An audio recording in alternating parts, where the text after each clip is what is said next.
Mammifères marins, un mot un peu austère pour décrire la beauté des peuples avec qui nous nous disputons les ressources de l'océan.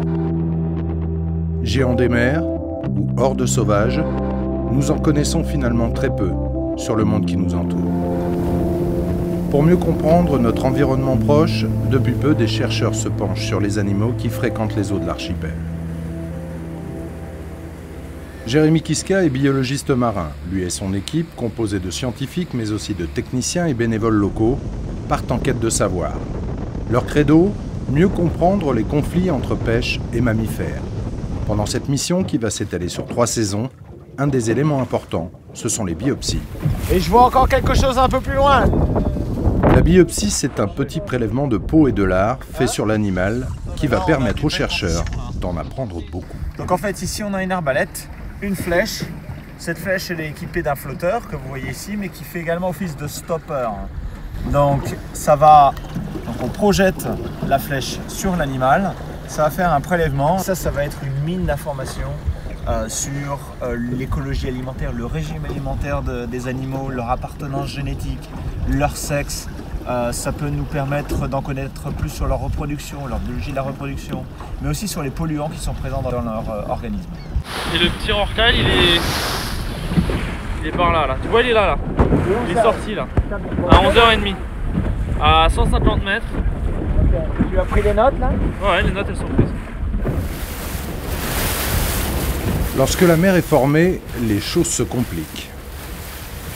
La chasse commence, c'est le pilote du bateau qui fait la moitié du travail.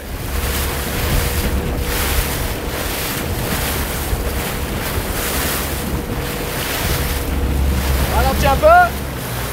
L'animal se méfie, il faut prendre son temps. Au cas où il revient là. Ah, il a flippé là. Ah, c'est devant toi? Ouais. Mais quand l'opportunité se présente...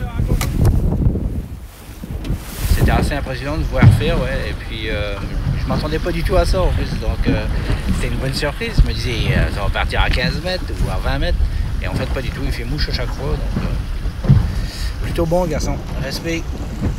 Oh non, je l'ai eu. Yes. Oh là là, alors ça c'était...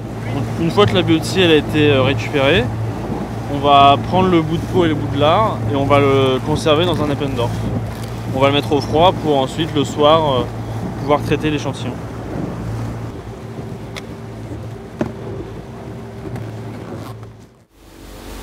Les jours se suivent mais ne se ressemblent pas pour l'équipe de scientifiques. Là, il est là. Ah, trop loin. Le travail de collecte continue. La biopsie est une méthode qui peut paraître agressive, mais elle est nécessaire afin de mieux comprendre les animaux. Ce qu'on fait, c'est pas anodin. Et il s'agit d'espèces protégées et on a des autorisations spéciales pour pouvoir réaliser ces travaux.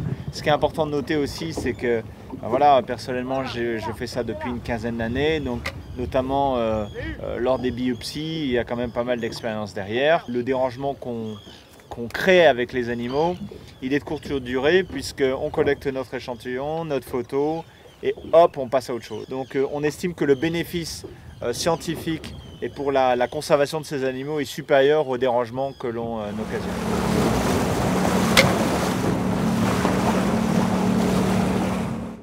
C'est bien parce que Jérémy voulait qu'on pêche, moi aussi j'avais mes lignes, mais s'il a pêché, je vais pas pêcher alors. En fait, ils sont en train de faire de la détection à bord du Simono là. Donc c'est hareng et petite morue, quoi. Le travail du Simono se concentre, lui, sur les ressources marines. Il cartographie grâce à un sonar les fonds autour de l'archipel et prélève également des poissons pour mieux comprendre l'interaction entre les mammifères marins et leurs proies. Pas de répit pour l'équipe. Cela fait plusieurs jours qu'elle est à pied d'œuvre. Les débuts ont été difficiles. On ne connaissait pas trop le terrain, donc l'approche de certaines espèces sur lesquelles on n'a pas trop l'habitude de travailler était un peu compliquée. Mais grâce au partenariat avec différents acteurs locaux et puis l'expérience de terrain qui s'est acquise jour après jour, on a réussi à se rattraper un petit peu et puis à échantillonner, à collecter des biopsies et des données sur différentes espèces de cétacés. On a vraiment appris beaucoup, notamment sur leur écologie, la manière dont ils interagissent avec leurs proies. Voilà, mon labo travaille essentiellement sur les espèces tropicales. Donc là, on travaille dans un milieu tempéré froid où les comportements sont différents, les espèces sont différentes. Et donc du coup, on peut répondre à des questions qui sont à peu près similaires, mais avec un contexte tout à fait différent. J'ai vu un gros dos. Ok, c'est pas possible. T'as fini ces deux-là? Ouais, ça va bien. Tiens, t'en veux un bout? Il y a quoi là? Une belle grosse baleine brillante. grosse. Cette étude qui s'étend de juin à septembre va durer encore 2 ans. Les scientifiques vont devoir à présent analyser toutes ces données afin de mieux comprendre si notre cohabitation avec les habitants de la mer est possible.